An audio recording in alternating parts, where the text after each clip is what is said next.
This is Aram Jabari, PR manager at Atlas, and we'd like to give you a sneak peek at the combat system in Game of Thrones, our upcoming RPG based on the critically acclaimed HBO television series and internationally best-selling book series A Song of Ice and Fire by George R.R. Martin.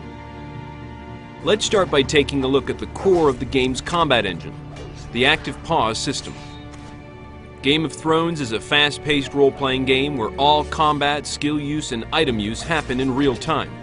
When the pulse-pounding action becomes overwhelming, the player can slow down time to better make strategic decisions like giving allies orders or choosing to use some of their character's skills to help turn the tide of the fight. It's important to note that time can never be stopped outright, as it can in many other games. This serves to preserve the tension and urgency one would expect from fights in the Game of Thrones universe. As we mentioned, both of the main player characters, Mors Westford and Alliser Sarwyck, have unique individual classes with inherent distinct skills. Mors, a hardened warrior of the Night's Watch, can fight as a landed knight, a brutish hedge knight, or as a fierce Magnar. Alliser, a red priest, can fight as an archer, a sellsword, or as a water dancer. These different classes will determine the weapons and armor that Mors and Alliser can use. A hedge knight may use cumbersome two-handed weapons and sweeping attacks, while a landed knight will fight best with his sword and shield combination. Both of these characters will also play differently.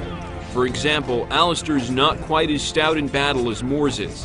When facing multiple enemies, Alliser will typically prefer to not stand and fight. To this point, Alliser will have many more options that involve engaging enemies at range, while Mors will usually need to take the fight right to the enemy. Perhaps you want to play as a water-dancing archer or an effective heavy-armored Magnar? The game's multi-class customization options make these character builds possible.